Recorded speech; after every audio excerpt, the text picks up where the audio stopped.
உன்னிதி செல்வன் தன்னை உடையனாய் உலகமெல்லாம் கண்ணுற வரியா நின்ற கைவல கனகன் தன்னை என்னொரும் கலியுழிக்கண் வீரரம் விளங்க வந்த பண்ணவன் வர்த்தமானன் பதமலர் பணிவாம் அன்றே.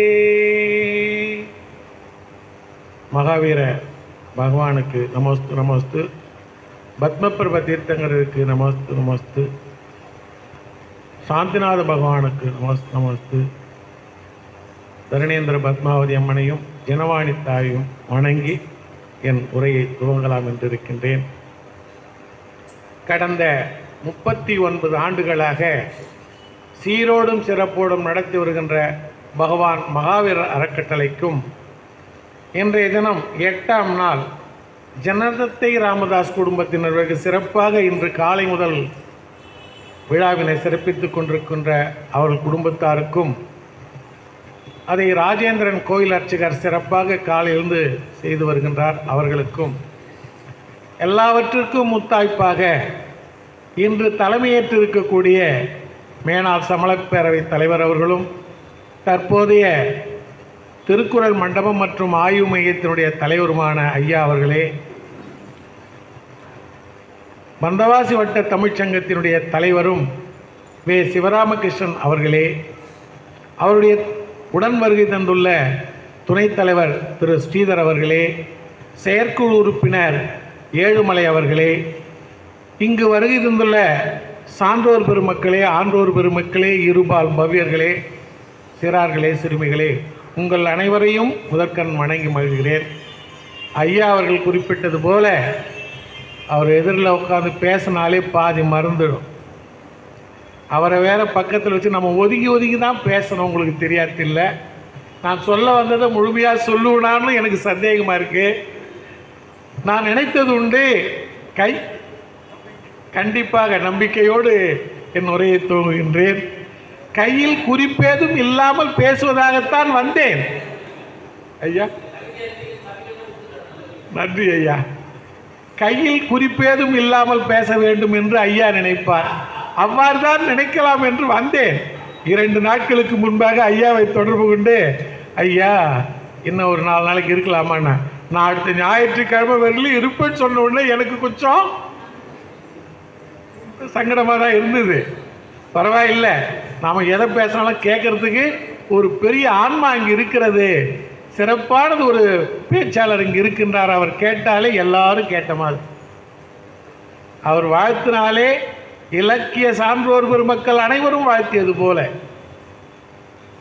ஆனால் இதில் குறிப்பில்லாமல் பேசினால் அரசர்களுடைய பெயர்களும் அவருடைய துணைவியாருடைய பெயர்களும் ஏதேனும் மாற்றிவிடுமோ என்று சந்தேகத்தினால்தான், அந்த சந்தேகத்தினால்தான் நான் குறிப்போடு வந்திருக்கின்றேன். பொறுத்தருளுமாறு அன்போடு கேட்டுக்கொண்டு, மணியுடன் கனக முத்தமழிந்த முக்குடை இளங்க அணிமலர் பிண்டியின் கீழமர்ந்த நேமீசர்பாதம் பணிபுவின் வாணிபாதம் பன்னவர் தாள்களுக்கெம் இணைகரம் சிரத்திற்கூப்பி இயல்புறத் தொழுது மன்றே. இறுதியாக முக்கியமான சிறப்பான ஒரு கேள்வி நான் முன்னாடியாக கூட சொல்லிடுறேன். இந்த பாடல் இடம்பெற்றுள்ள இலக்கியம் எது? நீங்கள் தேட முடியாது, அதனால் சொல்லிடலாம், தப்பில்லை. ஐயா சொல்லாமல் இருப்பார் கடைசி வரையும்.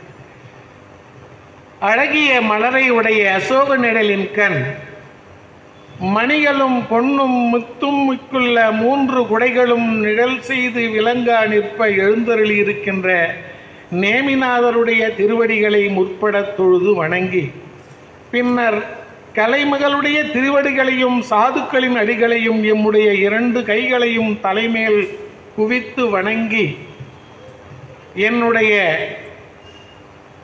இலக்கணப்படி தொழுவோமாக. இந்திரர்களெல்லாம் எப்படி வணங்கினார்களோ அப்படி வணங்கினேன் என்று கூறுகின்றார். என்ன இது? 24 தீர்த்தங்கரில் நேமிநாதருடைய பாடலை பாடுவது. மகாவீர் மூலவருக்காக முதல்ல பாடிட்டோம். இதை இடையில சொல்றேன். இந்த பாடல் எடுத்ததனுடைய காரணம், காப்பியம் என்றால் என்ன? 2 நாட்களுக்கு முன்பாக பேசிய போது கூட குறிப்பிட்டார்கள்.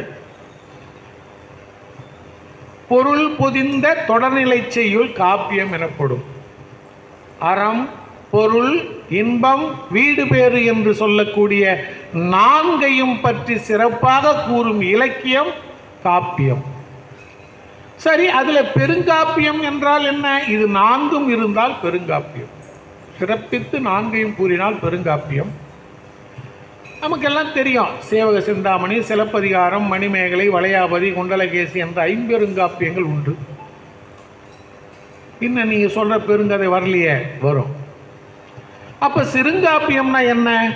இந்த 4லே ஒன்று குறைந்தோ அல்லது ஒன்றை பற்றியோ பேசக்கூடியது சிறுங்காப்பியம்.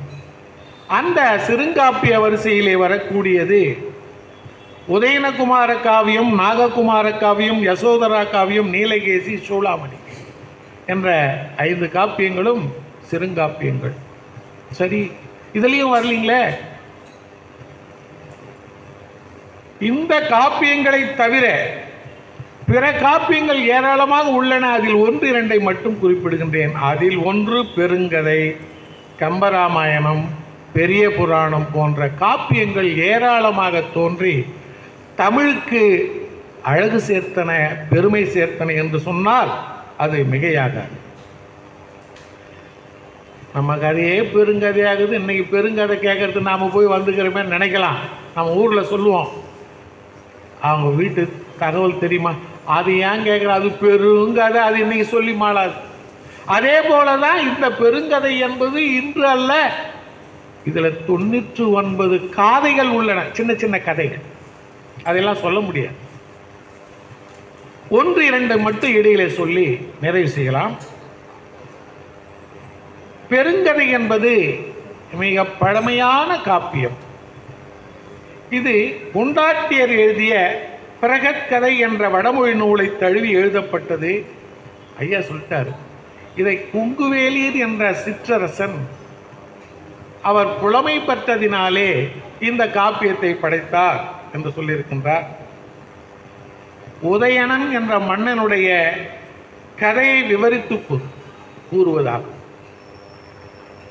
இந்த காப்பியமானது சிலப்பதிகாரத்தை விட 3 மடங்கு பெரியது, சூளாமணியை விட 2 மடங்கு பெரியது. என்ன சார் அப்படிலாம் பயங்காட்டுறீங்க? அப்போ நாங்கள் விடியற் காலையில் தான் போகணுமா? இல்லை இல்லை, 3/4 மணி நேரத்தில் முடிச்சுக்கலாம். சீவக சிந்தாமணியானது 12,580 வரிகளை உடையது. இந்த பெருங்கதை அதைவிட பெரியது, 13,940 வரிகளை உடையது. ஏன்னா கதை கூட ஞாபகம் வச்சிருப்பீங்க, இதெல்லாம் அவசியம் தெரிஞ்சுக்கணும். பெருங்கதையினுடைய சுருக்கமான நூல்தான் உதயனகுமாரியும் 5 சிறுங்காப்பியங்களிலே வந்ததை பார்த்தோம். ஒரு தலைவனுக்கு 2 காப்பியங்கள் தோன்றிய பெருமை உதயணனுக்கு உண்டு. இந்த கதையை நாம் சற்று சுருக்கமாகவே பார்க்கலாம். பெருங்கதையானது 5 காண்டங்களை உடையது. முஞ்சை காண்டம், கிலாவண காண்டம், மகத காண்டம், வர்த்தவ காண்டம், நரவாண காண்டம், பிற்சேர்க்கையாக சேர்க்கப்பட்டது துறவு காண்டம். இந்த ஐயா குறிப்பிட்டது போல இதனுடைய முதற் பகுதியும் கிடைக்கவில்லை, இறுதி பகுதியும் கிடைக்கவில்லை. இதை எப்படி நிறைவு செய்வது என்றால் இந்த உதயனகுமார காப்பியத்தை கொண்டுதான் நிறைவு செய்யப்படுகிறது. இது மிக முக்கியம். இந்த 5 சிறுங்காப்பியம் பெருங்கதைக்கே உதவி செய்கிறது, அது உதவுகிறது. வர்த்தவ நாட்டினுடைய தலைநகரம் கௌசாம்பி. அந்த நாட்டை சதானிகன் என்னும் மன்னன் ஆண்டு வந்தான். அவன் குருகுலத்தை சார்ந்தவன். இதெல்லாம் பேர்லாம் கொஞ்சம் மட்டும் அப்படி சிந்திச்சு வச்சிருக்க. வைசாலி நாட்டு மன்னன் சேடகன், அவன் ஏயர் குலத்தை சார்ந்தவன். அவனுக்கு 10 ஆண் பிள்ளைகளும் 7 பெண் பிள்ளைகளும் இருந்தனர். இங்கே ஒன்றுக்கே இப்பொழுது நம்ம படுற பாடு இருக்குதுங்களே, உங்களுக்குலாம் தெரியாது. இப்போ நிறைய பேர் பார்த்தீங்கன்னா சரி வேண்டாம், உங்களுக்கு தெரியாதா. இந்த 7 பெண்களிலே மிருகாபதி என்பவளும் ஒருத்தி. அந்த மிருகாபதியை சதானிகன் என்பவன் முன்பு முதல்ல சொன்னமே, கௌசாம்பி நாட்டு அரசன் சதானிகன் மணந்தான். சதானிகன் யாரை மணந்தான்? மிருகாபதியை மணக்கின்றான். நிலையாமை உணர்ந்த சேடகன் மன்னன் துறவு மேற்கொள்ள நினைத்து மகன்களை அழைத்து, பா நீ வாப்பா, நான் துறவுக்கு போகிற, நாட்டை வச்சுக்கோன்னு கேட்டா 9 பிள்ளைகளும் 10 ஆண் பிள்ளைகளில் 9 பேருமே எங்களுக்கு அரச பதவி வேண்டாம், நானும் உங்களோடு துறவு இருக்க வருகிறேன், துறவு மேற்கொள்ள இருக்கின்றேன் என்று மறுத்து விட்டனர். 10வது மகன் அவன் மட்டுமே, அவனும் வரான். ஆனால் அவர் என்ன பண்ணுறாரு, அப்பா நீ இளம் வயதை உடையவன், நீ இப்பொழுதெல்லாம் துறவுக்கு வரக்கூடாது, எனவே அப்படி இந்த ஆட்சியை நீ நடத்து என்று 10வது மகனான விக்ரன் என்பவனிடத்திலே ஒப்படைத்து விட்டு விபுலமலைச்சாரலை அடைந்தார். அங்கு ஸ்ரீதர முனிவரிடத்திலே தர்ம உபதேசம் பெற்று துறவு மேற்கொண்டார். 10 ஆண் பிள்ளையும் 7 பெண்களையும் பெற்றவர் துறவுக்கு போயிட்டார். தர்ம உபதேசம் பெற்று துறவுக்கு போனவர் இந்த செய்தியை மிருகாபதிக்கு அந்த விக்ரன் 10வது மகன், அக்கா அப்பா துறவுக்கு போயிட்டாரு என்று சொன்ன உடனே அந்த அம்மையா, ஐயோ எனக்கு கூட தெரியல என்று வருத்தம் விட்டார். வழக்கம் போலதான். அப்பொழுது மிருகாபதிக்கு அவருடைய கணவன் சதானிகன் ஆறுதல் மொழிகளை கூறி, அப்பா சென்றது துறவுக்கு நல்லதுதான் என்று சமாதானம் செய்தார். சில ஆண்டுகள் கழிந்தன. சீரோடும் சிறப்போடும் சதானிகனும் மிருகாபதியும் இருந்த காலத்திலே அவள் கருவுறுகிறாள். யாரு? மிருகாபதி கருவுற்றாள். நிறைமாத கர்ப்பிணி. ஒரு நாள் இரவிலே நிலாமுற்றத்திலே, நம்மளாம் இப்போ சொல்றது மொட்டை மாடி, நிலாமுற்றத்திலே சிவந்த பட்டாடை அணிந்து கட்டிலே படுத்து உறங்கிக் கொண்டிருந்தாள். அப்பொழுது சிம்புள் என்று சொல்லக்கூடிய சரவப்பறவை, இது ஒரு சதை துண்டு என்று நினைத்து வானத்திலே பறந்து செல்லும் போது சிவந்த நிறத்திலே இருக்கு, இது ஒரு சதைப்பிண்டம் என்று நினைத்து கட்டிலோடு தூக்கிச் சென்று மிருகாபதி இருக்கிறார முனிவராத்தான், அந்த காட்டில் கட்டிலோட வச்சுட்டு அந்த சதைப்பிண்டு தானே என்று கொத்தி தின்ற ஆரம்பிக்கிற போது அவள் அலறி அடித்து எழுந்திருக்கின்றாள். அந்த பறவை மிரண்டு ஓடிவிட்டது. அப்பொழுது இவள் நினைக்கிறாள், என்ன இது, நாம் அரண்மனை மாடியிலே இருந்தோமே, நிலாமுற்றத்திலே இருந்தோம், நாம் எப்படி வந்தோம் என்று தெரியாமல் ஓவென்று புலம்பி அழுகின்றாள், பயந்து கொண்டிருக்கின்றாள். அந்த பயத்திலேயே ஒரு ஆண் குழந்தையை பெற்றெடுக்கின்றாள். அரச வாழ்வு இவ்வளவுதானா என்ற நிலையாமையை எண்ணி வருந்தினால், இந்த அழுகை ஒலியை கேட்ட தந்தையார் யாருங்க சொல்லுங்க பார்க்கலாம்? சேடக முனிவர். 10 பிள்ளை 7 பெண்ணையும் பெற்ற சேடக முனிவர் நடந்தவற்றையெல்லாம் தம் ஞானத்தால் உணர்ந்தார். உடனே அங்கு வந்து அஞ்சாதே என்று ஆறுதல் கூறினார். இந்த குழந்தை சூரிய உதய காலத்திலே பிறந்ததனாலே குழந்தைக்கு உதயணன் என்று பெயரிட்டு தன்னுடைய மகளையும் அந்த குழந்தையும் அழைத்து கொண்டு அந்த முனிவர் தாம் இருக்கும் இடத்திற்கு அருகாமையிலே சென்று தவப்பள்ளிக்கு அருகே தவம் செய்து கொண்டிருந்த பிரம்மசுந்தர முனிவரிடத்திலே அடைக்கலமாக ஒப்படைத்தார். தன்னுடைய மகளையும் குழந்தையும் உதயணனையும் அழைத்து சென்று பிரம்மசுந்தர முனிவரிடத்திலே அடைக்கலமாக தந்தார். அவர் வச்சில்ல பாருங்க, அவர் இட்டு போய் வச்சா இப்போ சொல்கிற மாதிரி கண்ணு மூது காக்கு வச்சு என்னென்ன சொல்லுவாங்க. அருகாமையில் இருக்கக்கூடிய பிரம்மசுந்தர முனிவரிடத்திலே அடைக்கலமாக ஒப்படைத்தார். அந்த பிரம்மசுந்தர முனிவருடைய மனைவியின் பெயர் பரமசுந்தரி. பிரம்மசுந்தர், பரமசுந்தர். அவர்களுக்கு ஒரு ஆண் குழந்தை பிறக்கிறது. அவனுக்கு பெயர் யூகி. அந்த யூகியும் அந்த உதயணனும் வளர்ந்து வருகிறார்கள். அந்த பரமசுந்தர முனிவர்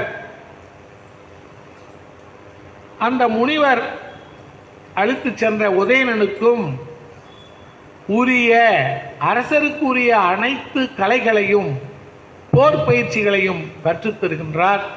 தன்னுடைய மகனும் உடன் இருக்கின்றார். யாரே? யூகி. இப்பொழுது யூகியும் உதயணனும் இணைபிரியாத நண்பர்களாகவே வளர்ந்து வருகின்றார்கள்.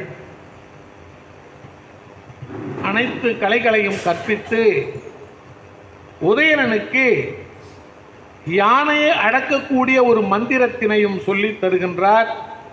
தாம் இந்திரனிடத்திலே பெற்ற கோடபதி யாழ், அந்த யாழையும் உதயணனிடத்திலே கொடுக்கின்றார். அந்த யாழ் என்ன சிறப்புடையது என்றால், யானைகளையும் பறவை இனங்களையும் தன்வயப்படுத்தக்கூடிய ஒரு திறம் அதற்கு உண்டு. அதை இசைத்தாலே எப்பேற்பட்ட விலங்கினங்களும் பறவைகளும் தன்வயம் வந்து அவருக்கு அன்பு காட்டி இருக்கும். அப்படிப்பட்ட யாழினை கொடுக்கின்றார். அந்த மந்திரத்தினையும் சொல்லி தருகின்றார். தன் மகன் யூகியையும் அவனோடு அனுப்பி விடுகின்றார். இப்போ உதயணன், யூகி, யாழ் போறாங்க. யூகி இல்லை என்றால், உதயணன் இல்லை என்று கூறும் அளவிற்கு இந்த காப்பியத்திலே யூகியினுடைய பங்கு இருக்கிறது. யூகியே இல்லைன்னா உதயணனுக்கு காவியமே இல்லைன்னு சொல்லலாம். அந்த அளவுக்கு யூகியினுடைய பங்கு இதில் உண்டு. ஒரு நாள் உதயணன் காட்டிற்கு செல்கின்றான். அப்படி அங்கு சென்று கொண்டிருக்கும் பொழுது ஒரு அழகிய ஆண் யானையை சுற்றிலும் பல பெண் யானைகள் சூழ்ந்து ஆரவாரம் செய்து கொண்டிருந்தன. ஆஹா, இது ஏதோ ஒரு தெய்வத்தன்மை வாய்ந்த ஒரு யானையாகத்தான் இருக்கும் என்று தன்னிடத்திலே இருக்கின்ற அந்த யாழினை மீட்டுகின்றான். அந்த யாழை மீட்டிய உடனே அந்த யானை அவனிடத்திலே வந்து அடிபணிந்து அவன் சொல்வதையெல்லாம் கேட்பது போல இருந்தது. உதயணன் அதன் மீது ஏறி தன்னுடைய இருப்பிடத்திற்கு வருகின்றான். அவன் இட்ட பணிகளை எல்லாம் அந்த யானை செய்து கொண்டிருக்கிறான். அவன் என்ன சொன்னாலும் அது அந்த யானை அடிபணிந்து செய்து வந்தது.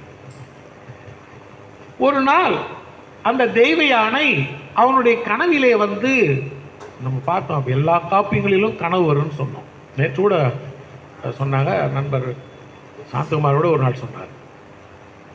இவருடைய கனவிலேயும் ஒரு யானை வந்து 3 கட்டளைகளை, நிபந்தனைகளை வைக்கிறது. ஒன்று, என்மேல் பாகனை ஏற்றக்கூடாது. என்னை கயிற்றால், அப்பெல்லாம் தோல் கயிறு, தோல் கயிற்றால் கட்டக்கூடாது.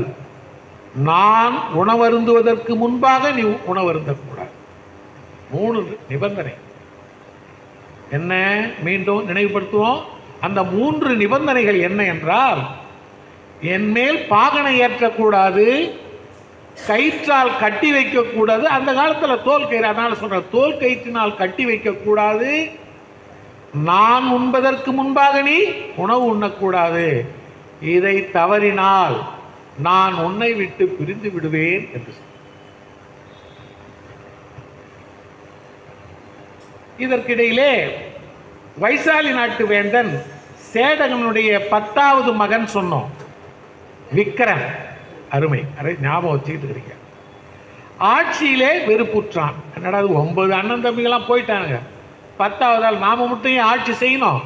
அவனும் ஆட்சியிலே வெறுப்புற்று துறவு மேற்கொண்டு தவம் செய்யறதுக்கு நினைக்கிறான். அப்படி விரும்பிய போது அவனுக்கு சந்ததிகள் இல்லை. பாருங்க, அப்பாவுக்கு 10 ஆண் குழந்தை, 7 பெண் குழந்தை. ஆனால் 9 பேர் துறவுக்கு போயிட்டாங்க. 10வது விக்கிரன் ஆட்சி செய்கிறான், அவனுக்கு சந்ததி இல்லை. ஆட்சியை யாரிடத்திலே ஒப்படைப்பது என்று யோசித்து தன் தந்தை முனிவராக இருக்கின்றாரே அவரிடத்திலே வந்து அறிவுரை பெற விரும்பினான் சேடக முனிவரிடத்திலே. அவரை கண்டு விபுலமறை சாரலிலே அறிவுரை கேட்டு கொண்டிருக்கின்ற பொழுது அப்படி உதயணன் வரான். பாருங்க எப்படி கதை கொண்டு போறாங்க. அறிவுரை கேட்டு கொண்டிருக்கின்ற பொழுது உதயணன் அங்கு வரான். அவனது தோற்றத்தை பார்க்கிறான். இது என்னது, ஒரு அரசு குமாரனை போல இருக்கிறானே என்று தன்னுடைய தந்தையான சேடக முனிவரிடத்திலே கேட்கின்றான். அவர் அறிவுரை கூறுகின்றார். இது யார் என்பதை விளக்கமாக சொல்லுகின்றார். அவருடைய அறிவுரைப்படி, ஏன்னா வேகமாக போயிடும், அவருடைய அறிவுரைப்படி உதயணனின் தாய் மிருகாபதியையும் உதயணனையும் நண்பன் யூகியையும் அழைத்து கொண்டு அவன் நாட்டிற்கு செல்லுகின்றான். வைசாலி நாட்டு ஆட்சியை அவனிடத்திலே ஒப்படைத்து விட்டு கானகம் சென்று அவன் துறவு மேற்கொள்கின்றான். நான் சார் எல்லா துறவுன்னே சொல்லுவாங்க. ஆமாம், கடைசியில் பார்க்கலாம். நிலாமுற்றத்திலே உறங்கி இருக்கும் போது தன்னுடைய மனைவி போயிட்டான்றது அறிந்த மிருகாபதி காணாமல் அந்த சதானிகன் மிருகாபதியினுடைய கணவன் புலம்பிக் கொண்டிருந்தான். என்ன செய்வது, எங்கு போனால், எப்படி போனால், நிலாமுற்றத்தில் இருந்தவள் எப்படி போயிருப்பாள் என்றெல்லாம் இருந்தபோது அங்கு ஒருவர் மூலமாக இந்த முனிவரை அணுகினால் அவர் சொல்லுவார் என்று அறிந்து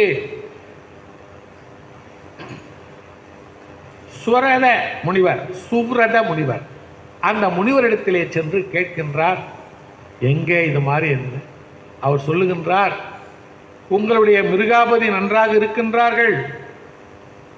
அவருக்கு உதயணன் என்ற ஒரு குழந்தையும் பிறந்தது. அவனும் வளர்ந்து இப்பொழுது இந்த இடத்தில் ஆட்சி செய்து கொண்டிருக்கிறான் என்று சொன்னவுடனே அவன் சதானிகன் அங்கு செல்கின்றான். தன்னுடைய மனைவி மிருகாபதியையும் கௌசாம்பிக்கு அழைத்து வந்து அதாவது தன் மனைவியை அழைத்து வந்து இன்புற்று வாழ்த்து வருகிறான். அப்போ அங்கே யார் இருக்கிறது, உதயணன் மட்டும் ஆட்சி செய்கிறான். இங்கே வந்துட்டாங்க மிருகாபதி யார் கூட, தன்னுடைய கணவன் சதானிகனுடன் வந்து விட்டார். இன்புற்று வாழ்ந்து கொண்டிருக்கின்ற போது பிங்களன் கடகன் என்ற 2 புதல்வர்களையும் பெறுகின்றார்கள். பாருங்க, உதயணனுக்கு என்ன வயசு இருக்கும், அப்போ அவங்களுக்கு 2 ஆண் குழந்தைகள் பிறக்கிறது. பிங்களன் கடகன் என்ற 2 புதல்வர்களையும் பெறுகின்றார்கள். சில ஆண்டுகளுக்கு பிறகு அந்த சதானிகனுக்கும் உதயணனை அழைத்து வந்து என் நாட்டை நீ பார்த்துக்குப்பா என்று அவனிடத்திலே அந்த நாட்டையும் ஒப்படைத்து விட்டு வைசாலி நாட்டுடன் கௌசாம்பி நாட்டையும் ஆண்டு வந்தான். இவன் கானகம் சென்றான், துறவு மேற்கொள்கிறான். சில காலம் ஆட்சி புரிந்து விட்டு, உடனே கொடுத்துட முடியாது இல்லையா, சில காலம் ஆட்சி புரிந்து விட்டு தன்னுடைய நண்பனை வைசாலி நாட்டை ஒப்படைத்து விட்டு யூகியிடத்திலே வைசாலி நாட்டை ஒப்படைத்து விட்டு கௌசாம்பி நாட்டை மட்டும் இவன் ஆட்சி செய்து வருகின்றான். இவ்வாறாக சீரும் சிறப்புமாக ஆட்சி செய்து வருகின்ற போது உதயணன் ஒரு நாள் நாடக அரங்கத்திலே மகளிரோடு ஆடல் பாடலிலே மனம் பறிகொடுத்து மயங்கி கொண்டிருந்தான். பசி மேலிட்டது. பசி எடுத்த உடனே அவன் என்ன பண்ணிட்டான், தெய்வ யானைக்கு உணவளிக்க மறந்து தான் மட்டும் உணவை உண்டு விட்டான். 3 நிபந்தனைகள் முக்கியமான. அடுத்த 3வது நிபந்தனை, நான் உண்பதற்கு முன்பாக நீ உணவு உண்டால் உன்னை பிரிந்து விடுவேன் என்று சொன்னது கனவிலே. அதே போல இவன் அந்த யானைக்கு உணவு அளிக்காமலே இவன் உணவருந்தி விடுகின்றான். அதை அறிந்த அந்த யானை, அது தெய்வ யானை, அது எப்படி தெரியும், அது ஒரு தெய்வ யானை, முதல்ல சொல்றோம். அந்த தெய்வ யானை அவனை விட்டு மறந்து விட்டது. கோடாபதி யாழினுடைய இசையை இசைத்து பார்க்கின்றான், மந்திரங்களை ஜபித்து பார்க்கின்றான், அந்த யானை வரவே இல்லை. இது அவனுக்கு பெரும் மன கஷ்டத்தை கொடுத்தது. அவந்தி நாடு என்ற ஒரு நாடு, அந்த நாட்டினுடைய தலைநகரம் உஜ்ஜயினி. அந்த அவந்தி நாட்டு உஜ்ஜயினியை பிரச்சோதனன் என்பவன் அருமையாக ஆண்டு வருகின்றான். பல சிற்றரசர்கள் அவனுக்கு கப்பம் செலுத்துகின்ற அளவுக்கு ஒரு பேரரசன், அவன் சக்கரவர்த்தி. அதில் அவனுக்கு தேவியர் பலர். அரசர்களுக்கெல்லாம் தேவியர்கள் பலர் இருப்பார் அந்த காலத்தில். இந்த காலத்தில் சொல்றதுக்கு இல்லை. அதில் முதன்மையானவள் பதுமகாரிகை. தேவியர்கள் பலரிலே முதன்மையானவள் பதுமகாரிகை. அவளுடைய மகள் அழகு வாய்ந்தவள் வாசவதத்தை என்பவள். மிகவும் அழகானவள். பல சிற்றரசர்கள் திரைப்பணம் கொடுக்க சீரோடும் சிறப்போடும் ஆட்சி புரிந்து வந்தார். ஆனால் இந்த வர்த்தவ நாட்டை ஆண்டு கொண்டிருக்கக்கூடிய உதயணனும் வைசாலி ஆண்டு கொண்டிருக்கக்கூடிய யூகியை மட்டும் திரைப்பணம் செலுத்தவில்லை. இதை அமைச்சர்கள் அரசனிடத்திலே சொல்றாங்க, ஐயா இவங்க 2 பேர் மட்டும் திரைப்பணம் கொடுப்பதில்லை. அப்படியா? உடனே அவர்களை போர் புரிந்து அவர்களை கைது செய்துவார் சொல்றாரு. அப்பொழுது ஒரு சாலங்காயன் என்ற ஒரு அற்புதமான அமைச்சர், ஐயா அவர்களை சாதாரணமாக வெல்ல முடியாது, தந்திரத்தால் தான் வெல்ல முடியும், சாதாரணமாக போய் சண்டை போட்டு வெல்ல முடியாது என்று சொல்ல, சரி நீ அவ்வாறே செய் என்று கூற, இவன் என்ன பண்றான் பாருங்க. முதல்ல வலிமை மிக்க யூகியையும் உதயணனையும் பிரிக்கணும். அதாங்க அரசனுடைய சூது. யூகியையும் உதயணனையும் ஒன்று சேர விடாமல் முதலில் அவர்களை பிரித்து விட வேண்டும். அதுக்காக முதல்ல வைசாலி நாட்டின் மீது யூகியின் மீது படையெடுத்து சென்று கவனம் செலுத்துவான். அப்ப என்ன பண்ணுவோம், ஐயோ நம்ம நாட்டில் சண்டை போட்டுக்கிறேன்னு இதுலயே கவனம் இருக்கும். அதே போல உதயணன் தெய்வ யானையை துறந்து யாழும் கையுமாக தேடிக்கொண்டிருக்கிறான், காடும் மலையும் மேடுமாக. அந்த யானை இல்லையே. இப்படி இருக்கின்ற சூழ்நிலையில தான் நாம் அவனை தோற்கடிக்க முடியும் என்று நினைத்து மாய யானை ஒன்றை உருவாக்கணும்னு நினைக்கிறான். யூகியின் மேல படை எடுக்கிறான். அவன் இவனை உதயணனை பத்தி கேட்க மாட்டான். ஒரு மாயமான ஒரு யானையை உருவாக்கி அந்த யானையிலே கைகளிலும் கால்களிலும் துதிக்கையிலுமாக 96 படை வீரர்களையும் போர்க்கருவிகளையும் வைத்து உருவாக்குங்க சொல்றான். இப்ப யாழ் வாசித்து கொண்டு எதை தேடிட்டு இருக்கிறான், மாய யானை. அந்த இடத்துல இந்த யானையை கொண்டு போய் அப்படியே அவனுக்கு மயங்குவது போல, அவனுடைய யாழுக்கு மயங்குவது போல அந்த யானையை செய்து அனுப்புகின்றான். அது அவன் முன்பாக சென்று அவன் எதிரிலே மயங்குவது போல இருக்கவே, இவன் தான் அந்த தெய்வ யானை என்று நினைத்து மயங்கி அவன் வெகு அருகிலே செல்லுகின்றான். அப்பொழுது அந்த யானையிலே இருந்த போர் வீரர்கள் வெளிப்பட்டு உதயணனோடு சண்டையிடுகிறார்கள். இவனும் சண்டையிடுகின்றான். தன்னிடத்திலே இருந்த வாளோடு சண்டை போடுகின்ற பொழுது அந்த யானைக்கு தந்தம் செய்து வைத்திருந்தார்களே, தந்தத்தை அடிக்கின்ற பொழுது இவனுடைய வாள் உடைந்து விட்டது. நிர்கதியாக நிற்கின்ற அரசனை போரிடக்கூடாது, நிறுத்துங்கள் என்று அரச முறைப்படி அவனை ஒரு தேரிலே ஏற்றிக்கொண்டு தன்னுடைய நாட்டுக்கு உஜ்ஜயினிக்கு செல்லுகின்றான். அப்படி சென்றவுடனே ஒரு தேரிலே எதிரியினுடைய அரசனை அந்த காலத்தில் அழைத்து செல்கிறார்கள் என்றால் அந்த போர் மரபு. உஜ்ஜயினியை அடைகிறான். அரசன் கட்டளையிடுகிறான், அந்த உதயணனை சிறையில் அடைங்கள். திரைப்பணம் கொடுக்காமல் ஆட்சி செய்தன, முதல்ல அவன் அடைங்க, அப்புறம் யூகி பார்க்கலாம் என்றார். அப்படியாக அவனை சிறையில் அடைத்தவுடனே யூகியின் மீது சண்டை நடந்து கொண்டிருந்தாலும் கூட ஒரு வயந்தகன் என்பவன் மூலமாக இந்த செய்தியை அறிகிறான். எந்த செய்தியை?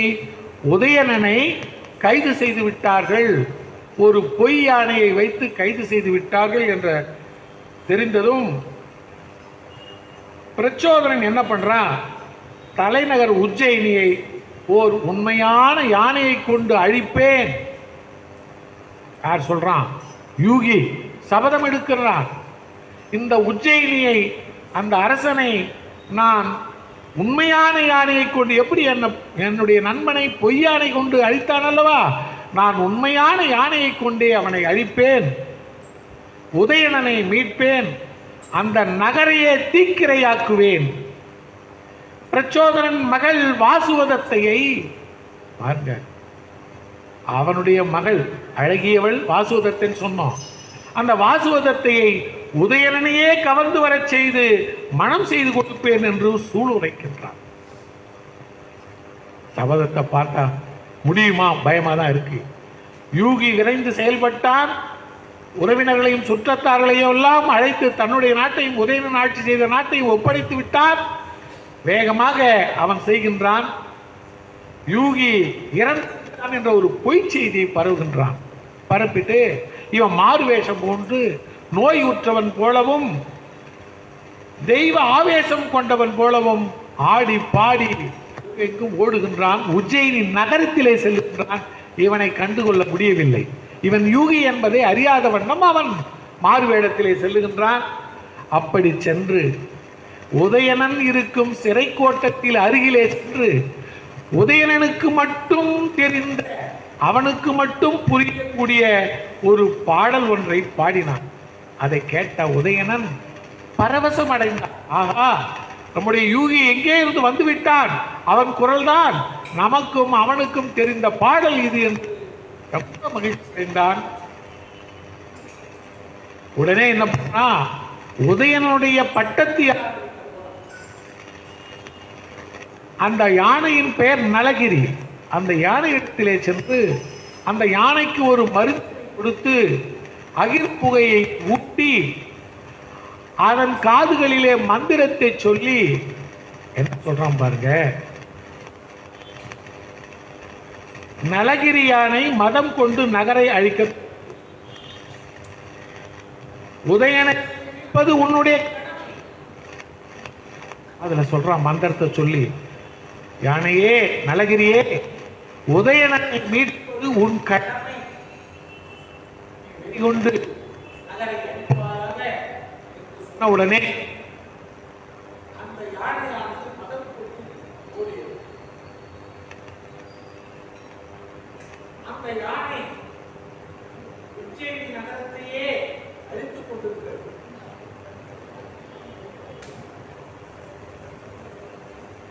அந்த நகரையே அழித்துக் கொண்டிருப்பதனாலே அரசுகளிடத்தில் அமைச்சர்கள் எல்லாம் அரசனுடைய செவிக்கு செய்தி அனுப்புகின்றார்கள். அந்த செய்தியை கேட்ட அரசன் என்ன செய்வது என்று அமைச்சர்களை கூட்டி கேட்கின்றார். அதற்கு ஒரு அமைச்சன் அருமையான கதையை சொல்லுகின்றார். ஐயா, இந்த மதம் கொண்ட யானையை அடக்குவது சிறையிலே இருக்கக்கூடிய உதயணனால் மட்டும்தான் முடியும். எனவே நீங்கள் உதயணனை விடுவித்தால் தான் முடியும் என்று சொல்லுகின்றார்கள். உதயணனை விடுவிக்கின்றார்கள். உதயணன் வருகின்றான், யாழினை மீட்டுகின்றான். யாழினுடைய இசையை கேட்டு அந்த யானையானது மயங்கி வந்து அவன் எதிரிலே நின்றது. அவனுக்கு அடிபணிந்தது. இதை கண்டு அங்குள்ளவர்கள் எல்லோரும் திகைத்து போனார்கள். அந்த யானையின் மீது உதயணன் ஏறி அமர்ந்து கொண்டு அந்த உஜ்ஜயினி நகரத்தையே வலம் வந்து கொண்டிருக்கின்றான். அப்படியாக வலம் வந்து அரண்மனையை அடைகின்றான். அப்பொழுது அரசர்களும் அவருடைய துணைவியாரும் அவருடைய மகளும், யாரு, அழகிய மகளான வாசுவதத்தையும் கண்ணுற்றார்கள். இவன் வாசுவதத்தையை இப்படி இருப்பதை காண்கின்றான். அவளும் இவனை காண்கின்றாள். அந்த இடத்துல ஆசிரியர் அருமையா சொல்றாருங்க, நம்ம அண்ணலும் நோக்கினால் அவளும் நோக்கினாள். அதே போல என்ன சொல்றாரு, இது சாதாரண ஒரு இயல்பு பார்வை உள்ளத்துல இருக்குது.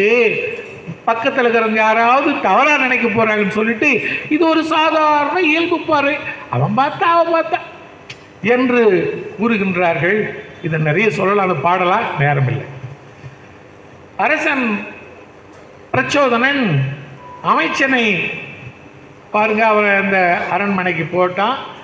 உடனே அரசன் என்ன பண்றான், உஜ்ஜயினி அரசன் பிரச்சோதனன் அவருக்கு அரண்மனையிலேயே தங்க, எங்க இருந்தவன் சிறையில் இருந்தவனை அரண்மனையிலேயே தங்க இடம் கொடுக்கின்றான். அரண்மனையிலேயே தங்கி இருக்கின்றான். உடனே ஒரு அமைச்சனை கூப்பிட்டு, இவன் சிறந்தவன், இந்த அரசனை கொண்டு தன்னுடைய பிள்ளைகளுக்கு உரிய போர் பயிற்சிகளையும் அனைத்து கலைகளையும் கற்றுத்தர வைக்க வேண்டும். தன்னுடைய மகளான அழகிய மகள் வாசுவதத்தைக்கும் இந்த யாழினை கற்றுத்தர சொல்ல வேண்டும் என்று கூற, அதற்கு ஒரு அமைச்சர் சென்று கேட்கின்றார், கண்ணா லட்டு தின்ன ஆசையா? உடனே அவன் புரிந்தவர்கள் சிரித்தார்கள். உடனே அவன் என்ன செய்கிறான்? ஏற்றுக்கொண்டான். அவருடைய புதல்வர்களுக்கு அனைத்து கலைகளையும் போர் பயிற்சிகளையும் கற்றுத்தருகின்றான். வாசவதத்திக்கு யாழினையும் கற்றுத்தருகின்றான். அனைவரும் கற்று தேர்ந்தார்கள். அரசனுடைய மகனாச்சே மகளாச்சே அதை அரங்கேற்றம் செய்ய வேண்டும். அதற்கு அரங்கேற்றத்திற்கு ஏற்பாடு செய்கின்றான். அரங்கேற்றத்திலே அரச குமாரர்கள் சிறப்பாக தன் பெற்ற பயிற்சியை செய்து காட்டினார்கள். மகள் வாசுவதத்தையும் யாழினை இசைத்து காட்டினால் அனைவரும் மட்டற்ற மகிழ்ச்சியிலே திளைத்து போனார்கள். அரசன் உட்பட, அவன் தாய் உட்பட, அங்கிருந்தவர்கள் அனைவரும். இதை மட்டுமே ஒரு நாளைக்கு சொல்லலாம். ஐயாவுக்கு தெரியாதில்லை, அவன் யாழ் எப்படி கற்றுத்தந்தான் என்பது மட்டுமே ஒரு நாளைக்கு சொல்லலாம், இல்லைங்களா ஐயா? நேரமின்மையினாலே இதை நியாயமா என்ன பண்ணிக்கணும், இந்த 9 நாளைக்குமே வச்சிருக்கலாம். இப்படி வச்சிருந்தா முழுமையாக பாடலோடு ரசித்து நாம் கண்டிப்பாக அருமையாக அந்த அரங்கேற்ற விழாவை நிகழ்த்தினான். நான் விடமாட்டேன். இந்த யூகி என்ன பண்றான் பாரு, உதயணன் அங்கே போயிட்டு அருமையா சேர்ந்துட்டானா, நல்ல பேர் எடுத்துட்டா, அரண்மனையில் இருக்கிறான். இந்த யூகி என்ன பண்றான்? அடுத்த சூழ்ச்சி, அவனுடைய சவால்கள் எல்லாம் நிறைவேற்றணும் இல்லையா? குறி சொல்பவன் போல பாகிரதி என்பவன் ஒருத்தர் இருந்தான். அவனை கூப்பிட்டான், அப்பா ஏன் இந்த யானை மதம் பிடித்தது தெரியுமா? ஒவ்வொரு ஆண்டும் நீர் விளையாட்டு விளையாடினீர்கள். இந்த ஆண்டு நீங்கள் நீர் விளையாட்டு விளையாடாத காரணத்தினால்தான் யானைக்கு மதம் பிடித்தது. எனவே நீர் விளையாட்டுக்கு ஏற்பாடு செய் என்று சொல்லுகின்றான். அந்த குறி சொல்றான், அப்படியே போய் சொல்றான். நிறைய கிராமத்துங்களை பார்த்தீங்கன்னா அப்படிதான் இருக்கும். அப்படி குறி சொல்வன் போல சொன்ன உடனே அமைச்சர்கள் சென்று அரசனிடத்திலே கூற, அரசன் நீர்விழாவுக்கு ஏற்பாடு செய்ய நீர்விழா சிறப்பாக நடந்து கொண்டிருக்கிறது ஆற்றங்கரையில். யூகி ஏற்கனவே சூழ்ச்சி வச்சிருந்தான். பார், எல்லா மக்களும் நீர் விளையாட்டில் ஆற்றங்கரையில் இருப்பாங்க. ஒரு சில ஆட்களை வச்சிருந்தான். நீங்க என்ன பண்ண, அந்த நேரத்தில் உஜ்ஜயினி நகரத்தை தீக்கிரையாக்க வேண்டும் என்று சொல்லி வைத்திருந்தான். அதே போல அங்கு நீர் விளையாட்டு சிறப்பாக நடந்து கொண்டிருந்தது. இங்கு என்ன செய்தது? ஊரே நகரமே தீப்பற்றி எரிந்தது. இதனை அரசனுக்கு அமைச்சர்கள் மூலமாக சொன்ன உடனே அரசன் என்ன சொன்னான் பாருங்க. இதுதான்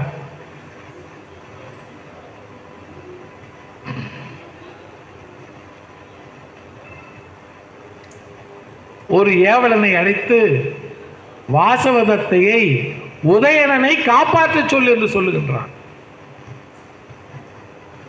அவன் எதுக்கு செய்ய போறான்னு தெரியாது அவருக்கு. அரசன் என்ன பண்ணிட்டான், நீ எப்படியாவது வாசவதத்தையை காப்பாற்ற சொல்லு என்று அரசனிடத்திலே கூறி சொல்ல, அந்த உதயணன் என்ன செய்கின்றான், வாசவதத்தையை ஒரு யானையின் மீது ஏற்றிக்கொண்டு அவருடைய தோழியாகிய மானனீகை அவளையும் ஏற்றிக்கொண்டு வேகமாக செல்லுகின்றான். அப்படி அவன் செல்வதை சாலங்காயன் அமைச்சன் பார்த்துட்டு, அவன்லாம் அந்த அமைச்சர்களுக்கு தெரியும், அரசே உங்களுடைய மகள் வாசவதத்தை கடத்தி செல்லுகின்றானே என்று சொன்னான். ஆனால் அவனை உடனே ஒரு ஆளை அனுப்பி பிடிச்சிட்டு வா. அதுக்கு ஒரு போர் வீரர்கள் அனுப்புகிறாங்க. அந்த சாலங்காயனே சொல்கிறான், ஐயா உங்களுக்கு நிகரானவன் உதயணன். இப்படி சொல்கிறான் பாருங்க. அரசே, எல்லா வகையிலும் உனக்கு இணையான உதயனின் செயல் அவன் பிழை அன்று, இது விதியின் பிழை. எல்லா வகையிலும் உனக்கு இணையான உதயணனின் செயல் அவன் பிழை அன்று, இது விதியின் பிழை என்று பெற்றோர்க்கு ஆறுதல் கூறினான். இவன் ஆறுதல் கூற அந்த பத்ராபதி யானையின் மீது உதயணனும் வேகமாக சென்றான். அப்படி காத வேக தூரத்திலே பறந்து சென்று கொண்டிருக்கின்ற பொழுது கையிலே இருந்த யாழ் ஒரு மூங்கில் காட்டிலே விழுகின்றது. ஒரு மூங்கில் மரத்திலே தொத்திக்கொண்டது. தொற்றிக்கொண்ட உடனே இவன் சிறிது தூரம் சென்று பார்க்கின்றான். யாழ் விழுந்து விட்டது என்று உடன் வந்த இடத்துல கேட்டால், இப்போது யாழை எடுக்க முடியாது, அது ரொம்ப தூரம் வந்துட்டு நாம் போகிறது தான் பார்க்கணும், யாழை விட்டுட்டு போயிடுறாங்க. பத்ராபதி யானையும் வெகு வேகமாக ஓடியது. அப்படி நீண்ட தூரம் வேகமாக பயணித்ததனாலே காலவேகம் என்னும் ஒரு நோய் அந்த யானைக்கு வந்தது. அந்த காலவேகம் என்னும் நோய் அந்த யானைக்கு பற்றியதனாலே அங்கே விழுந்து உதயணனை பார்த்து கண்ணீர் மல்கியது. உதயணன் தட்டி கொடுத்து அந்த யானைக்கு மந்திரங்களை கூறி சபித்து, யானையே, இப்பிறவியில் நீ எனக்கு நிறைய நன்மைகளை செய்தாய், அடுத்த பிறவியிலும் நீ எனக்கு நன்மை செய்வாய், நான் உனக்கு நன்மை செய்வேன் என்று கூறி வாழ்த்தி சென்று கொண்டிருக்கின்றான். இவ்வாறு அவன் சென்று கொண்டிருக்கின்ற போது சாந்தி நகரம் என்ற ஒரு நகரத்திற்கு அருகாமையில் உள்ள மலையிலே சென்று அங்கு தங்குகின்றான். அந்த நகரத்திலே உள்ள மக்களுக்கெல்லாம் யூகி அறிவித்து புடைசூழ தேரும் மக்களுமாக வந்து உதயணனை அழைத்து செல்லுகின்றான். அந்த உதயணனையும் வாசவதத்தையும் தோழியும் அழைத்து சென்று வாசவதத்தைக்கு அங்குள்ள சான்றோர் பெருமக்களையும் ஆன்றோர்களையும் பெரியோர்களையும் வைத்து அருமையாக திருமணத்தை நடத்தினான். அவனுடைய சூளுரைகளை நிறைவேற்றுகின்றான். இப்படி அவன் உதயணன் வாசுதத்தைக்கும் திருமணம் நடைபெற்றது. திருமணமான என்ன செய்வாங்க? முதல் நாளே என்ன பண்ணும்? முதல்ல சொல்லுங்க பார்க்கலாம். திருமணம் ஆச்சு. மணிங்க ரெண்டாவது எங்கேயோ நினைச்சிடாதீங்க. திருமணமான உடனே அன்று கண்டிப்பாக நம்முடைய மரபுப்படி இறைவனை வணங்குதல் வேண்டும். உரிமை சுற்றமொடு ஒருங்குடன் துவன்றி கரிவிலங்குறும் கருத்தினன் போல விதியின் சேர்ந்து துதியின் துதித்து பெறற்கரும் பேதையை பெருக எனப் பரவி சிறப்பெதிர் கொள்கை சித்தி கிழவன் பேரறம் பேணிய சீர்நெறி சிறப்பின் தெய்வதை அமர்ந்தன கை முதல் கூப்பி விரிவு மலர் போதொடு வேண்டுவ வீசி பரவு கடன் கழித்தனன் பைந்தாரோன். கடவுளை வணங்குறான். நான் முழுசா சொல்லலைங்க, என்ன சொல்லி வணங்குறான் பாருங்க. பிறவி பெருங்கடலை நீந்தி முக்தி நிலை எய்துவோனாக திருவருள் புரிக. அருக அறத்தை பேணிய சிறந்த சமய சிறப்புடைய தேவர்கள் இறைவனை விரும்பி கைகூப்பி வணங்குவதைப் போல கைகூப்பி வணங்கி பூக்களை தூவி வணங்கினான். நாம என்னென்னமோ என் வகை பொருட்களை வச்சு நம்ம வணங்குறோம். அப்போ என்ன பண்ணியிருக்காங்க? அப்போ சொல்லலை, அந்த இலக்கிய காலத்தில் இல்லை. இதற்கு பிறகுதான் இப்பெல்லாம் வந்திருக்கு. பூக்களை தூவி, இன்னும் கேட்டீங்கன்னா ஒரு பாடலில் படிச்சிருக்கிற அன்றளர்ந்த மலர்கள் நமக்கு கிடைக்காது. இப்போ நம்ம பகவானுக்கும் அம்மனுக்கும் மாலையாக சாற்றக்கூடிய பூக்கள் எப்படி 2-3 நாளைக்கு முன்பு பறித்ததாகத்தான் இருக்கும். அன்றளர்ந்த மலர்களை கொண்டு அர்ச்சிப்பார். சரி, இப்படியாக திருமணமாகி இன்புற்று இருவரும் வாழ்ந்தனர். உதயணன் சச்சந்த மன்னனை போல ஆட்சியை மறந்து அந்த புறமே கதி என கிடந்தானே விசைமாதேவியை நினைத்து அதே போல உதயணனும் வாசவதத்தை நினைவாகவே இருந்தான். ஆட்சியை மறந்துட்டான். இது யூகி அமைச்சன் மூலம் தெரிந்து கொண்டு இவர்களை நல்வழிப்படுத்தி வேகமாக போயிட்டேன். நல்வழிப்படுத்தி மீண்டும் அரசவையிலே அமரச் செய்து சிறப்பாக ஆட்சி செய்து வருகின்றான். மகத நாட்டு அரசன் தருசகன். அந்த தருசகன் சொல்றான் பாருங்க, அவனுடைய தாயின் சகோதரியின் மகள் பதுமாபதி. அந்த நாட்டின் மீது அரசர்கள் போர் தொடுக்கிறார்கள். தருசகன் திணறுகிறான். அதை அறிந்த உதயணன் அந்த போரிலே இறங்கி அவனுக்கு வெற்றி வாகை சூடி தருகின்றான். அதன் நினைவாக பதுமாபதியை உதயணனுக்கு திருமணம் செய்து வைக்கின்றான். ரெண்டாவது முடிஞ்சு சின்ன ரெண்டு முடிச்சிடலாம். மானனீகை முதல் வழிக்காதல். இதுக்கு ஒரு நாள் சொல்லணுங்க. ஒரு நாள் வாசவதத்தையோடு தோழிகள் எல்லாம் பந்தாடுகின்றார்கள். ஐயா ஒரு பாடல் பாடி காமிச்சார் அருமையா. இந்த பந்தாட்ட பாடல் அந்த காலத்தில் இருந்திருக்கு அருமையா. இப்படி இந்த பந்தாட்டத்தை நம்ம பார்க்கணும்னு சொல்லிட்டு ஒரு நாள் உதயணன் மாறு வேடத்திலே பெண் வேஷத்திலே சென்று பார்க்கின்றார். அந்த மானனீகை ஆடுகின்ற பந்தாட்டத்திலே அவள் மீது மையல் கொண்டு இருக்கின்றான். இதை பலவாறாக அறிந்து அவன் சொல்லுகின்றான். அவன் என்ன சொல்றான்? மானனீகை ஒரு நாள் வாசவதத்தைக்கு அலங்காரம் செய்கின்றாள். இப்போ நம்ம பியூட்டி பார்லர் போகிற மாதிரி நெற்றியிலே அழகாக வர்ணனை செய்து அரசன் முன்பாக உதயணன் முன்பாக நிறுத்துகின்றாள். பார்த்த உடனே இது என்ன பெருசாக ஒப்பனை செய்து விட்டாய், இதை விட நான் அருமையாக ஒப்பனை செய்வேன் என்று வாசவதத்தைக்கு உதயணனே ஒப்பனை செய்கின்றான். உதயணனே ஒப்பனை செய்து மானனீகை முன்பாக நிறுத்துகின்றான். என்ன செய்திருக்கின்றான் என்றால், மானனீகையினுடைய மேல் இருக்கின்ற மையல் காதலை அவள் மட்டும் அறியக்கூடிய யவன மொழியிலே எழுதுகின்றான் நெற்றியில.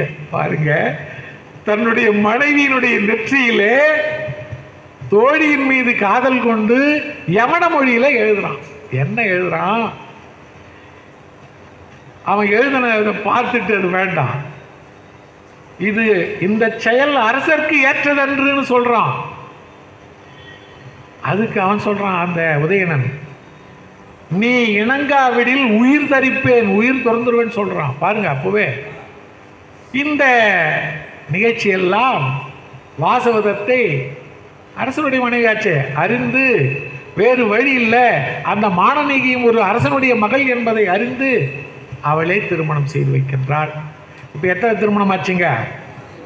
வாசவதத்தை, பதுமாபதி, மானனீகை, 3 பேருக்கும் திருமணம் ஆகியது. உன்னை விட நான் அருமையாக ஒப்படை செய்திருக்கிறேன் என்று சொல்ல அதெல்லாம் நிறைய போகுது. உதயணன் முன்பு ஒரு நாள் காட்டிற்கு சென்று கானகத்திலே தவம் செய்திருக்கக்கூடிய ஒரு தவ முனிவரை காண செல்கின்றார். அவர் இன்னும் அந்த ஆசிரமத்திலே வந்து அமரவில்லை, அவரை பார்க்க முடியல. அந்த வீட்டில் ஒரு சின்ன குழந்தை. அந்த குழந்தை என்ன பண்ணுறதா, பூவை கொண்டு வந்து பூ கட்டுது, வைக்குது, பூவெல்லாம் உதிர்ந்து போகுது. இப்போ கூட இங்கே நிறைய பேருக்கு பூ கட்ட தெரியுமானா சிலருக்கு தெரியும், சிலருக்கு தெரியாது, தெரியாது, மறந்து போச்சு. அந்த குழந்தை பூ கட்டி தலையில் வைக்க பார்க்குது, கட்டிட்டு எடுத்தா பூக்கள்லாம் கொட்டி போகுது, கட்ட தெரியல. அந்த குழந்தைய கூப்பிட்டான், வாமா உட்காரமானு மடியில் உட்கார வச்சு அந்த பூக்களை வாங்கி இவரே கட்டி, இவர்தான் வல்லவராச்ச, அந்த குழந்தையினுடைய தலையிலே சூட்டினான். யாரு? உதயணன். ஒரு குழந்தை. அந்த குழந்தை வளர்ந்து பெரியவளாகிவிட்டது. அவருடைய தந்தை உதயணனை பார்த்து வரார். தவமுனிவர் வந்த உடனே எழுதுன்று, ஐயா சொல்லுங்க என்ன? அப்பா, நீ ஒரு நாள் என்னை காண வந்த பொழுது என் மகளுக்கு நீ மலரை தொடுத்து தலையிலே சூட்டினாய்.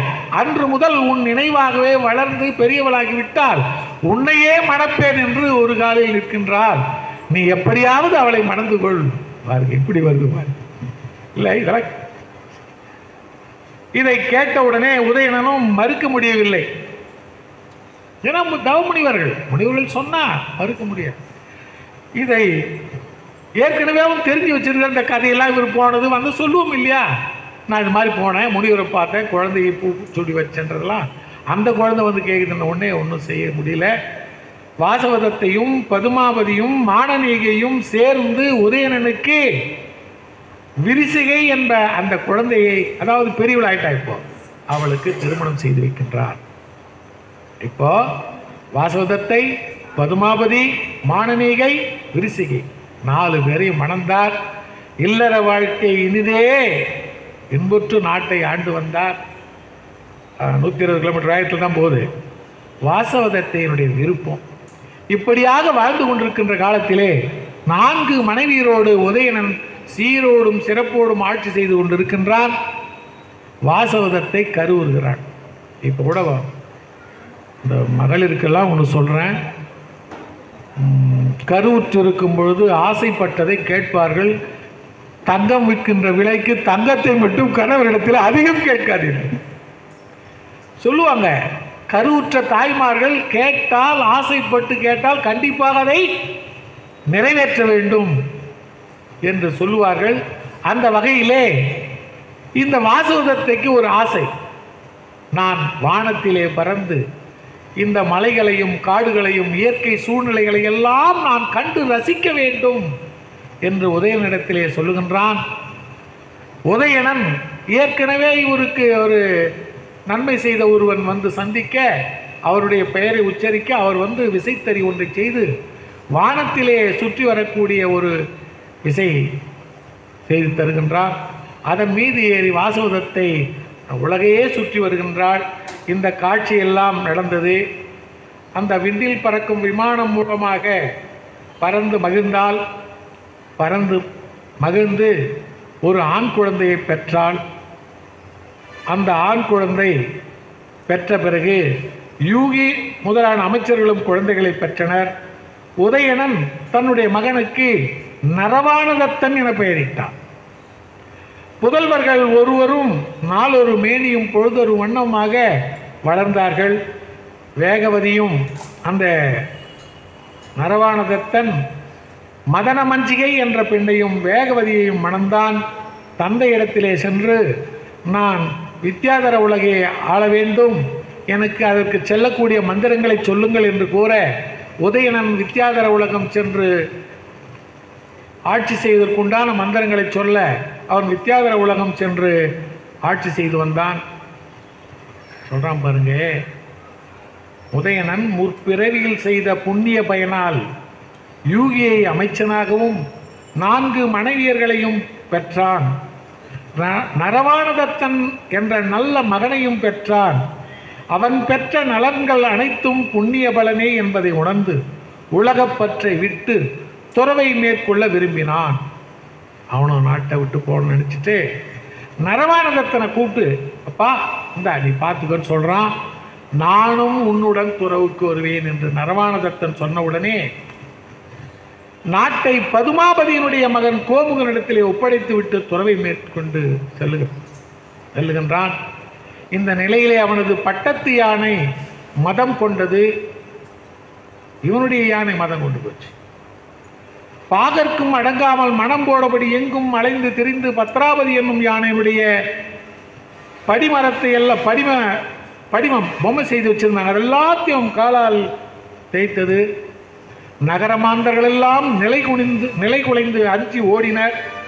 சினம் கொண்ட யானை எதிரில் வர்றவங்களா தன்னுடைய அந்தத்தினால குத்தி குளறியது. அப்போது அருகபெருமானின் அறங்களை எடுத்து கூறும் சாரணர் ஒரு சோலையிலே தங்கியிருந்தனர். தவ ஒழுக்கத்தில் சிறந்த அவர்கள் அருகபெருமான் திருவாய் மலர்ந்தருளியது கண்டு 4 வேதங்களையும் மக்களுக்கு விளக்கியுள்ளார்.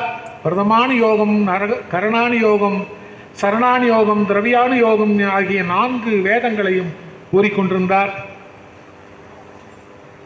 அந்த சாரண பரமேஷ்டி எத்தனை வகையினர் நிறைய பொறுமையாக சொல்லலாம். சாரணர் பல நிலையினை உடையவர்கள், நாம் அறிந்தோமா என்பது தெரியாது. மலர்மிசை செல்வோர் புஷ்ப சாரணர், நீர் அலைமேல் செல்வோர் சலசாரணர், காய்கனிகள் மேல் காணப்படுவோர் பலசாரணர் பலம், நுண்மிசை ஏகுவோர் தந்து சாரணர், வானத்தே செல்வோர் ஆகாய சாரணர், நிலத்தினின்று நாள் விரல் மேல் செல்வோர் சதுரங்குல சாரணர், நிலத்தினின்று 1 முழம் உயரத்தே செல்வோர் தலசாரணர், மலை குகைகளில் கூடியிருந்து வானத்தே செல்வோர் சங்கச்சாரணர். இந்த அனைத்து சாரணர்களுக்கும் தலைவர் தரும வீரர். அப்படிப்பட்ட தரும வீரரிடத்திலே பிறவிப்பிணி போக்கும் அறவுரையை மக்களுக்கு எடுத்து விளக்கும் அவரிடத்திலே சென்று அந்த யானையானது மதம் பிடித்த யானை சென்றது. அவர் அறவுரையை கேட்டது, கண்ணீர் மல்கியது. இந்த கண்ணீர் மல்கியதிலே முற்பிறவியிலே செய்த பாவ வினைகளெல்லாம் நீங்கியது, புண்ணிய பலன் அதற்கு கிட்டியது. அந்த யானை தன்னுடைய உதயணனை அழைத்து வந்து இங்கே நின்றது. உதயணனை அழைத்து வந்து நின்றவுடனே உதயணனுக்கு அவர் தர்மோபதேசம் செய்கின்றார். அப்படி இருக்கு அவர் கூறுகின்ற சமய தத்துவங்களை எல்லாம் கூறி, சமண சமய கருத்துக்களை எல்லாம் கூறி, 5 அத்திக்காயம், 6 திரவியம், 7 தத்துவம், 9 பதார்த்தம் ஆகியவற்றை விரிவாக விளக்கினார். இவற்றின் மேன்மையை உணர்ந்த உதயணன் அருகா சரணம், சித்தா சரணம், தம்மம் சரணம் ஆகிய சாது சரணம் ஆகிய 4 வகை சரணங்களை எய்தி தவவனம் சார்ந்து தவம் மேற்கொண்டார். கடுமையான தவத்தின் காரணமாக காதி அகாதி கர்மங்களை வென்று உதயண மாமுனிவரானார். இனி பிறவா முக்தி நிலையை அடைந்தார். இது பெருங்காப்பியம். ஐயா இதை ஒரே நிமிடம், இதை அறிந்தவுடனே எதிலிருந்து வந்திருக்கும் என்று அவர் ஐயா யூகிப்பார். இம்மாபெரும் காப்பியம் பெருங்கதை மக்களுக்கு தரும் செய்தியாது. என்னதான் வீரம் ஒரு புறம் இருந்தாலும், சூழ்ச்சிகளால் வெல்லும் சாகசங்கள் ஒரு புறம் இருந்தாலும், மாயாஜாலங்கள் பல வெல்லும் திறம்புறம் இருந்தாலும், அரசியல் புரிந்தாலும், காம களியாட்டத்தில் மூழ்கி திளைத்தாலும், அறிவின் துணை கொண்டு எந்திர ஊர்திகளை பெற்றாலும், விமானத்தில் ஏறி வித்யாதர உலகை பலமுறை பவனி வந்தாலும், மனிதகுல முன்னேற்றத்திற்கு தரும் செய்தி யாது என்றால், மனித மனம் எப்போதும் தூய்மையாக இருக்க வேண்டும். அதில் ஆசை என்னும் நச்சு மரம் வளரக்கூடாது. காமம் என்னும் கருநாகம் நெளியக்கூடாது. ஆணவம் என்னும் மத யானை திரியக்கூடாது. நயவஞ்சகம் என்னும் நரி நடமாடக்கூடாது. பொறாமை என்னும் புலி உலாவக்கூடாது. சினம் என்னும் சிங்கம் சஞ்சரிக்கக்கூடாது. இவையெல்லாம் செயல்பட்டால் மனித மனம் கடத்தற்கரிய காம காடாக மாறிவிடும். ஆதலால் இம்மனம் என்னும் காட்டை கடக்க அருகபெருமானின் திருவடிகளையே பற்றுக்கோடாக கருத வேண்டும். பெருமகான் காட்டிய நல்லற வழியிலே சென்று ஆன்மநலம் பெறுவோமாக என்று கூறி, நல்லதொரு வாய்ப்புக்கு நன்றி கூறி, ஐயா அவர்கள் குறிப்பிட்டது போல அவர் குறிப்பிட்ட அந்த நூலினுடைய சாராம்சத்தை ஓரளவுக்கு என்னால் முடிந்து எடுத்து எம்பினேன் என்று கூறி, வாய்ப்புக்கு நன்றி கூறி விடைபெறுகிறேன். நன்றி.